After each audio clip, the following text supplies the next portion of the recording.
जयमसी तथा हार्दिक स्वागत छ। Emmanuel Nepali church Kurdistan Sulaymaniyah इराकको प्रस्तुति।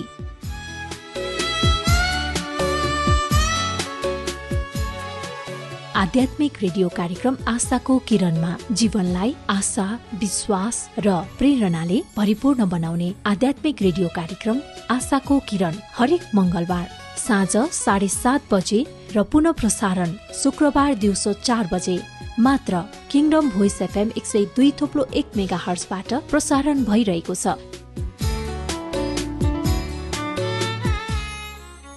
श्रोता, आजको आशाको किरण कार्यक्रमलाई एउटा अर्थपूर्ण हृदयस्पर्शी भजन गीतबाट सुरुवात गरौं।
श्रोता, लौ त अब लागौं आजको कार्यक्रमतर्फ। अब अर्थपूर्ण वचनका लागि पास्टर नवराज पाण्डेज्यूलाई कार्यक्रममा स्वागत गरौं।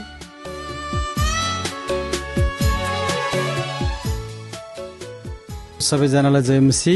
किङडम भोइस एफएम सुनिरहनु भएका जति पनि दर्शकहरू हुनुहुन्छ, प्रभुका दासहरू र अन्य मित्रहरू, देश विदेशमा हुने, यस नेपालभित्र हुने सम्पूर्णलाई स्वागत छ। परमेश्वरको वचनबाट म छोटो केही कुराहरू यहाँहरूको सामु बाँड्न गइरहेको छु। त्यसभन्दा अगाडि मेरो परिचय दिन चाहन्छु। म नवराज पाण्डे छेत्री, म नवलपरासीबाट। मेरो चर्च मुडाबास अभिषेक चर्च हो र म त्यस चर्चमा सेवकाई गर्छु। हाम्रो 4वटा ब्रान्च चर्चहरू छन्। म अहिले नवलपरासीको देवचुली नगरपालिका वडा नम्बर 13 दलदली भन्ने ठाउँमा बस्छु र त्यहाँ पनि म विगत लगभग 10 वर्षभन्दा बढी 15 वर्ष जस्तो हुन लाग्यो। मेरो सानो बिजनेस छ, पुस्तक पसल। म सेवकाई पनि गर्छु र मेरो व्यवसाय पनि म गर्छु, पुस्तक पसल। त्यहाँ बस्दा बस्दा आफ्नो परिवार मात्रै सङ्गति गर्न बसेको थिएँ। त्यहाँ हुँदा हुँदा त्यहाँबाट अहिले चाहिँ 2-4 घर हुँदै अहिले 50-60वटा घर, विश्वासी घरहरू बढेको छ र हामीले अहिले त्यही नै मण्डली बनाएका छौँ, ब्रान्च खोलेका छौँ त्यहाँ। र हाम्रो त्यहाँ चाहिँ बिहान 10:30 बजे सङ्गति सुरु हुन्छ र माथि मुडाबास सेन्टर चर्चमा चाहिँ हाम्रो बिहानको 7:30 बजे सङ्गति हुन्छ र अनि अर्को ठाउँमा पनि हाम्रो 8 बजे हुन्छ र यसरी चाहिँ विभिन्न ठाउँमा हाम्रो सङ्गति सेवकाईहरू भइरहेको छ। र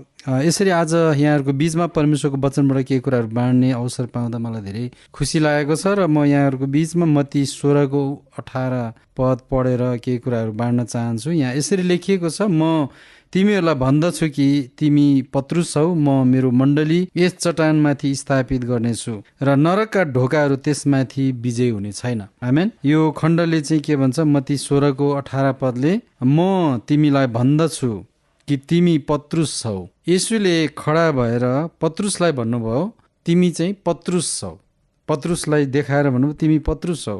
अनि उहाँले भन्नुभयो, म मेरो मण्डली यस चट्टानमाथि स्थापित गर्नेछु भनेर भन्नुभयो। पेट्रस भनेर प्रभु यीशु ख्रीष्टले चाहिँ उहाँले पत्रुसलाई चाहिँ भन्नुभयो। ग्रिक शाब्दिक अर्थ चाहिँ पेट्रस भनेको चाहिँ ढुङ्गा, तिमी चाहिँ सानो ढुङ्गा हो। अनि येशूले चाहिँ आफूलाई भन्नुभयो, देखाएर म यस चट्टानमाथि चाहिँ यो मेरो मण्डली स्थापित गर्नेछु। अनि पत्रुस चाहिँ एउटा सानो ढुङ्गा हो जसले प्रभुलाई विश्वास गर्यो, उहाँलाई स्वीकार गर्यो र उहाँको चेला भयो। र अब पत्रुसको जीवनद्वारा येशू ख्रीष्टलाई विश्वास गरेको कारणले गर्दाखेरि, येशूमा उद्धार पाएको कारणले गर्दाखेरि अब पत्रुसद्वारा चाहिँ अब अरू ढुङ्गाहरू थपिँदै जाने कुरा, अरू मण्डलीहरू स्थापित हुँदै जाने कुरा प्रभु यीशु ख्रीष्टले चाहिँ त्यहाँ घोषणा गर्नुभयो। र त्यही कुरा चाहिँ प्रभुले मलाई पनि यो वचन चाहिँ देखाउनु भएको कुरा चाहिँ त्यही नै हो कि मेरो मुडाबास मण्डली मुडाबासमा प्रभु यीशु ख्रीष्टले मैले उहाँलाई विश्वास गरेँ। अनि मैले उहाँलाई विश्वास गरेको कारणले गर्दाखेरि प्रभुले चाहिँ हाम्रो मुख्य जग यीशु हुनुहुन्छ, उहाँ ठुलो कुने ढुङ्गा हुनुहुन्छ। अनि उहाँ माथि बसालिएको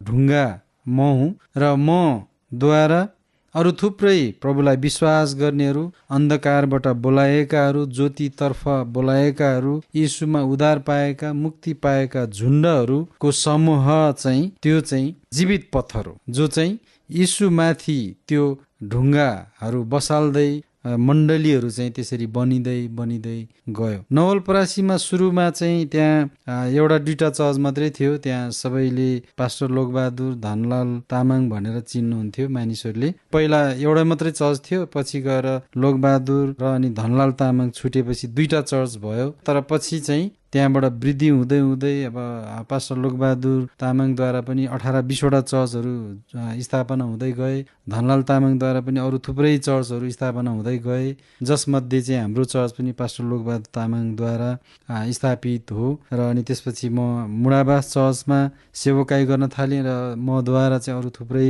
मण्डलीहरू स्थापित हुँदै गए।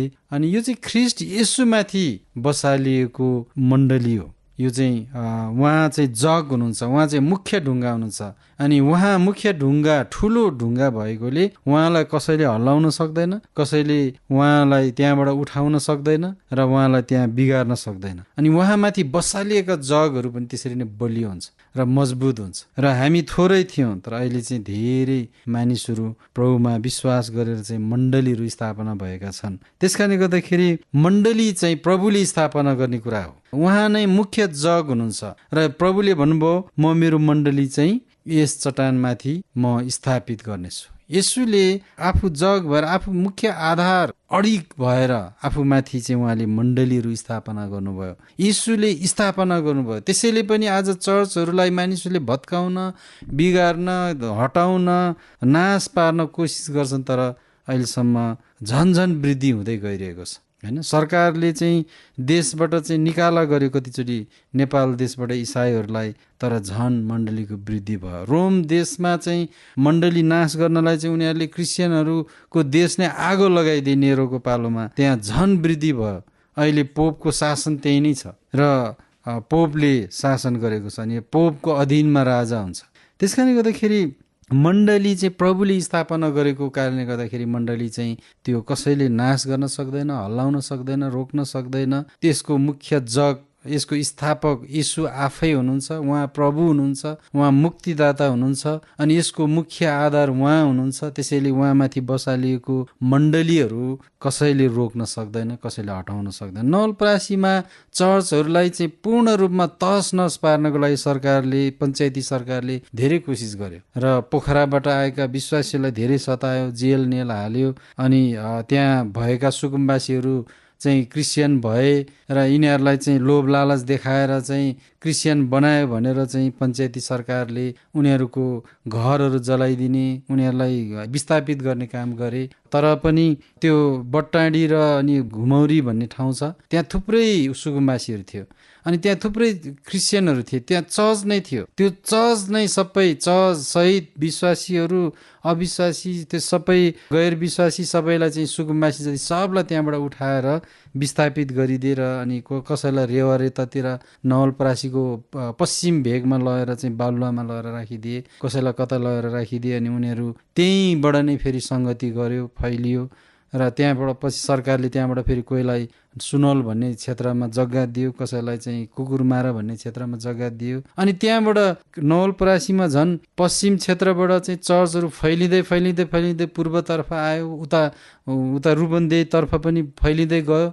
अनि यता पूर्वी नवलपरासी देवचुली नगरपालिका वरपरबाट, रजहरबाट, गैँडाकोटबाट पनि यताबाट फैलिँदै फेरि पश्चिमतर्फ गयो। अनि नवलपरासीभरि मण्डलीहरू चाहिँ यसरी फैलिएको कारण चाहिँ त्यही हो। किनभने मण्डलीलाई नाश गर्न खोज्यो, सरकारले त्यसलाई विस्थापित गर्न खोज्यो, त्यसलाई तहस नहस गर्न खोज्यो। यिनीहरूलाई लोभ लालच देखाएर चाहिँ यसरी गराएको, जग्गा दिन्छु भने यसरी गराएको, त्यसैले यिनीहरूलाई चाहिँ यहाँबाट निकालिदियो भने यिनीहरू सबै हराउँछन् भने। तर झन् सरकारले नै मण्डलीहरू स्थापना गर्न ठुलो सहयोग गरेको जस्तो देखिन्छ। तिनीहरूलाई लगेर उता पूर्वतिर पश्चिमतिर लगेर उनीहरूलाई राखे, झन् त्यहाँबाट फैलिँदै यता र उता रूपन्देहीतिर फैलिन धेरै ठुलो सहयोग गरे। त्यस कारणले गर्दाखेरि जसले मण्डलीलाई नाश गर्न कोसिस गरे तापनि, त्यसलाई तहस नहस गर्ने कोसिस गरे तापनि त्यो सकिँदैन। किनभने ख्रिस्ट येशू नै त्यसको जग हुनुहुन्छ, येशू नै त्यसको स्थापक हुनुहुन्छ। त्यसैले त्यसलाई कसैले नाश गर्न सक्दैन, रोक्न सक्दैन, मण्डलीको वृद्धि रोक्न सक्दैन। त्यस कारणले गर्दाखेरि मण्डली प्रभुको मण्डली हो, येशूको मण्डली हो।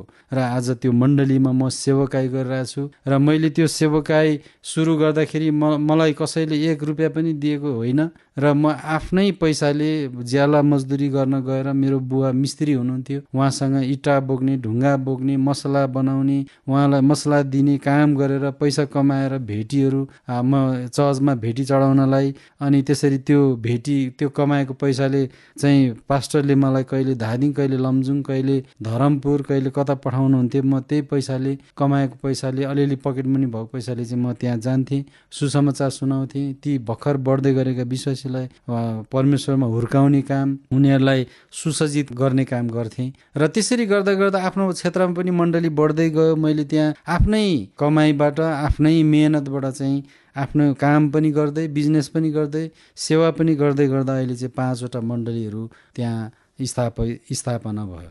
र मलाई कसैले अहिलेसम्म त्यसको लागि चाहिँ चर्चको लागि तिमीले यसरी सेवा गरेछ, तिमीलाई चाहिँ अब तलब दिन्छु भनेर दिएको छैन। तर पनि यो किन मैले गरेँ त भन्दा यो प्रभुको मण्डली हो।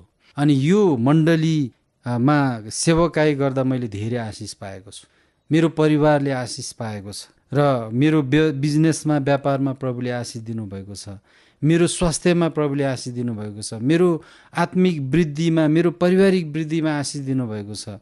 र अनि सबै जसले येशूलाई विश्वास गरेका छन्, मण्डलीमा आएका छन्, तिनीहरू हरेकजना आशिषित भएका छन्। चर्चमा हरेक विश्वासीहरूको कथाहरू गवाईहरू सुन्ने हो भने कोही 5 वर्षदेखि चाहिँ दुष्ट आत्माले एकदमै सताएकाहरू अनि एकदमै छुटकारा नपाएको, उनीहरू लामा धामी हस्पिटल गएर चाहिँ कति उपचार गर्दा पनि नसकेर अन्तिममा चाहिँ मण्डलीमा एकचोटि चाहिँ ट्राई गर्छु भनेर आएकाहरू निको भएका, त्यस्ता थुप्रै गवाईहरू छ। कोही ड्रग्स एडिक्सनमा फँसेर छुटकारा नपाएर चाहिँ बाबुआमाले चाहिँ यहाँ लगिदियो भने चाहिँ हुन्छ कि भनेर त्यहाँ ल्याइदियो अनि पछि चाहिँ साँच्चै नै परिवर्तन भएको घटनाहरू छ। अनि कतिजना चाहिँ एकदमै कुर मानिसहरू होइन, हत्या गर्ने, बलात्कार गर्ने, व्यभिचार गर्ने, एकदमै कुलतमा फँसेकाहरू, जाँड रक्सीमा फँसेकाहरू, जो चाहिँ मानिसहरू तह लाग्न नसकेका मान्छेहरू चाहिँ चर्चमा आएर उनीहरूले विश्वास गरेर परिवर्तन भएकाहरू छन्। अनि यस्ता गवाईहरू चाहिँ दर्जन गवाईहरू छन्।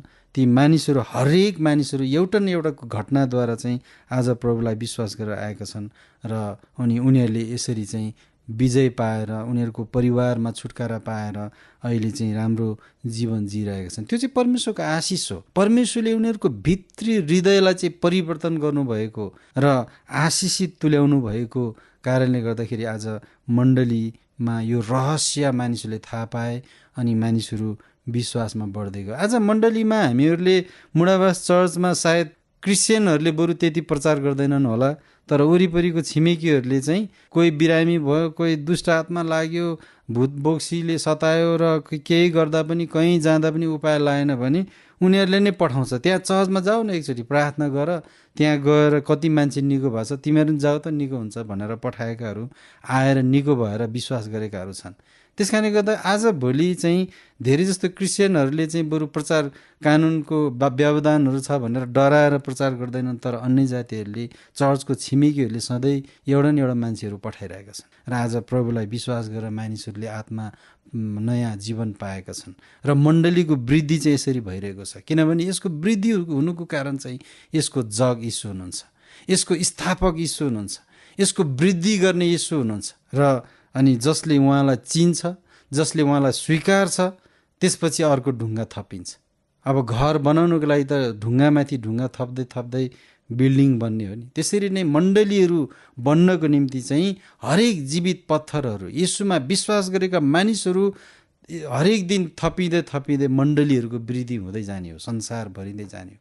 त्यसरी आज मण्डली चाहिँ स्थापना हुनुको कारण चाहिँ त्यो हो र यसरी चाहिँ मण्डली वृद्धि भइरहेको कुरा हामी यहाँ देख्छौँ। त्यसैले मलाई यो मत्ती 16:18 पद चाहिँ एकदमै मनपर्छ कि येशूले स्थापना गरेको मण्डलीलाई कसैले रोक्न सक्दैन। आज जति चर्चा परिचर्चा गरे पनि, जतिसुकै विरोध गरे पनि, जतिसुकै यो कुरालाई चाहिँ नष्ट गर्न कोसिस गरे तापनि, त्यो मण्डलीहरूको विरुद्धमा गए तापनि यो रोकिँदैन, कसैले रोक्न सक्दैन र यो नष्ट पनि कसैले पार्न सक्दैन। यसको इतिहास तपाईँले पढ्नुहोस्, खोतल्नुहोस् र रोमको इतिहास पढ्नुहोस्। पहिलो शताब्दी, तेस्रो शताब्दीमा कति सताए, कति पास्टरलाई चाहिँ जेल हाले, कतिलाई चाहिँ त्यो आइसमा डुबाए, गाडे र प्राण फुस्किनेसम्म गाडे, फेरि निकाल्यो, फेरि येशूलाई छोड्छै छोड्दैन भनेर अनि प्रश्न गरे, छोड्दिन भनेपछि फेरि आइसमा गाडे। यसरी कयौँ सताए मानिस। कतिलाई चाहिँ आराले चिरे, कतिलाई चाहिँ तेल उम्लिरहेको तेलमा चाहिँ पास्टरलाई चाहिँ त्यहाँ हाले,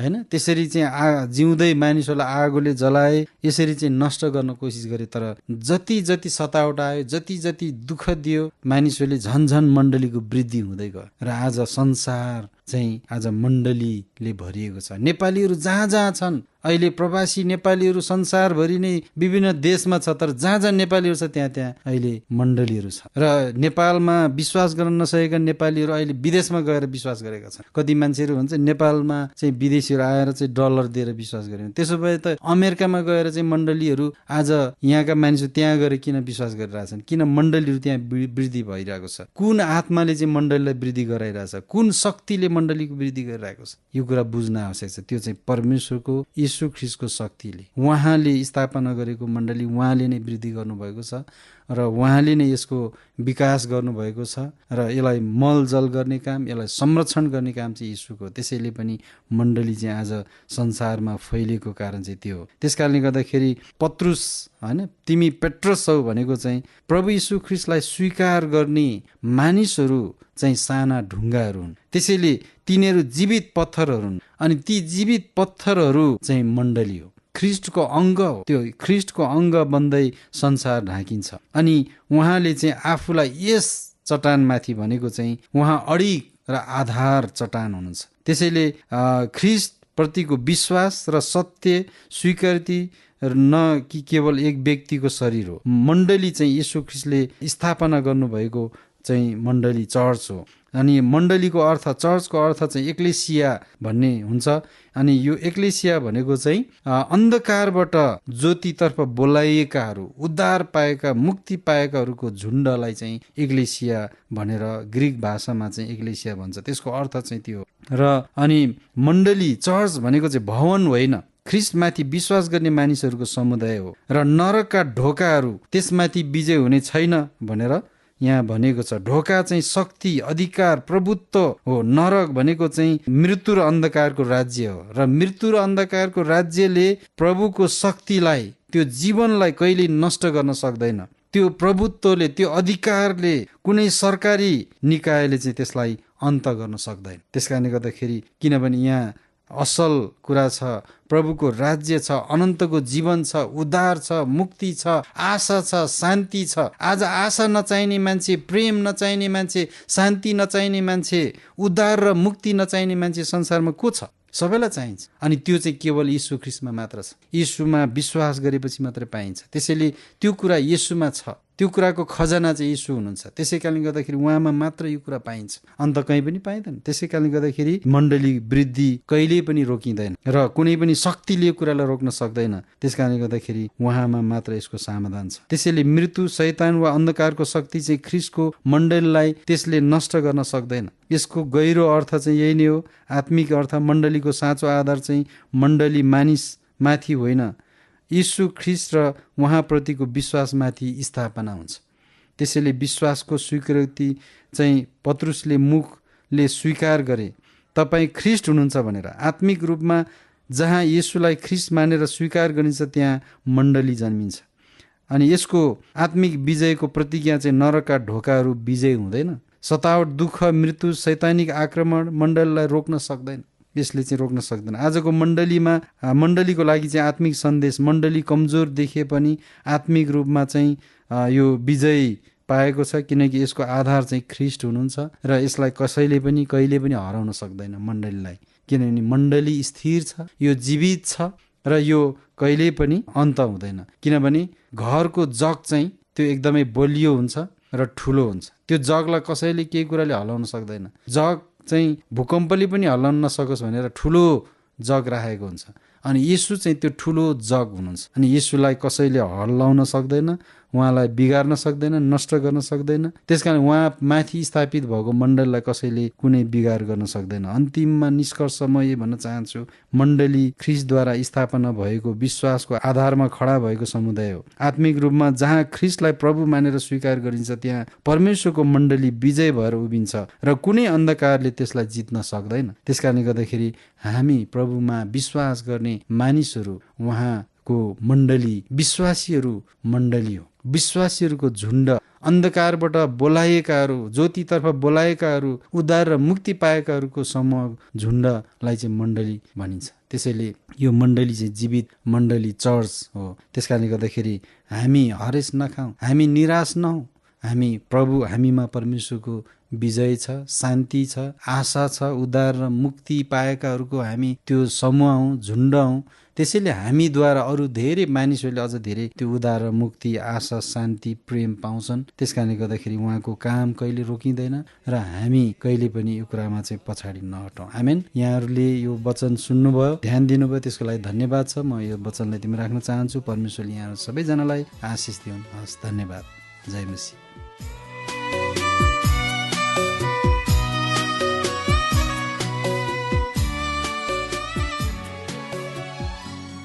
श्रोता, आजलाई आशाको किरण कार्यक्रमको निर्धारित समय सकिन लाग्यो। अर्को श्रृंखलामा हामी तपाईको लागि यस्तै यस्तै अर्थपूर्ण र जीवन उपयोगी सन्देशको साथमा आउनेछौँ। आजको आशाको किरण कार्यक्रम तपाईलाई कस्तो लाग्यो? कार्यक्रमप्रति तपाईका सुझाव, सल्लाह र प्रतिक्रिया दिनुहोला। त्यसको लागि हाम्रो वाट्सएप मोबाइल नम्बर रहेको छ +977 98550 15800 +977 98550 15800 र +964 751 773 1735 +964 751 773 1735 र हाम्रो इमेल रहेको छ mariam.lawa2020@gmail.com mariam.lawa2020@gmail.com।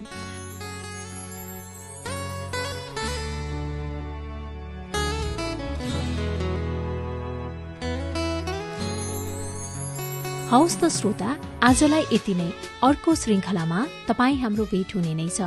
तबसम्मको लागि आशाको किरण रेडियो तथा भिडियो कार्यक्रम परिवार बिदा चाहन्छौ। जय मसी, नमस्कार।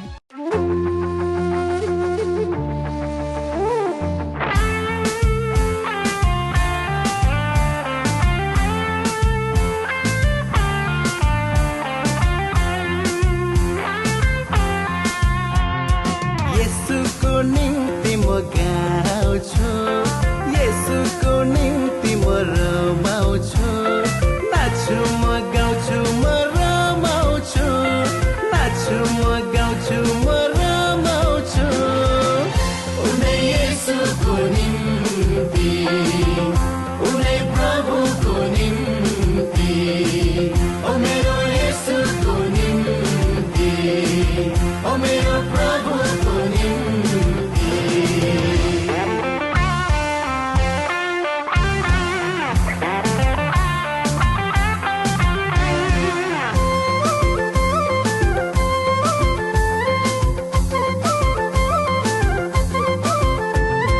जीवन पाए, खुसी पाए, आनन्द पाए, शान्ति पाए उनै येशूमा। जीवन पाए, खुसी पाए, आनन्द पाए, शान्ति पाए उनै येशूमा। यसैले गाउँछु, यसैले नाच्छु, ओ यसैले गाउँछु, यसैले नाच्छु, उनै येशूको निम्ति, उनै प्रभुको निम्ति, ओ मेरो येशूको निम्ति, ओ मेरो प्रभुको निम्ति। येशूको निम्ति म गाउँछु, येशूको निम्ति म रमाउँछु, नाच्छु म गाउँछु म रमाउँछु, नाच्छु म गाउँछु म रमाउँछु, उनै येशूको निम्ति, उनै प्रभुको निम्ति, ओ मेरो येशूको निम्ति, ओ मेरो प्रभुको निम्ति।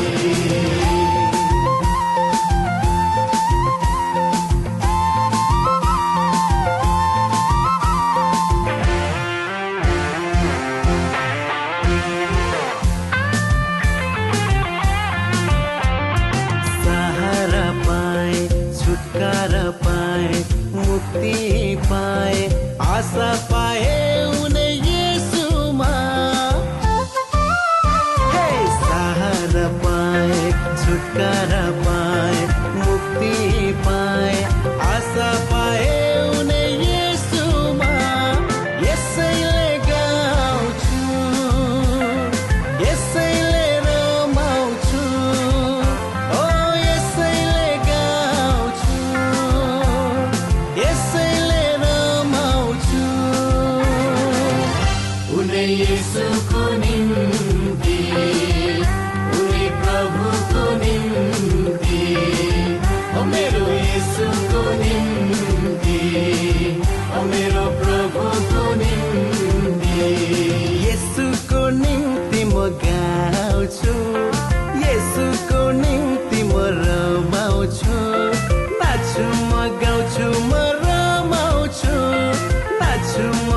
छु म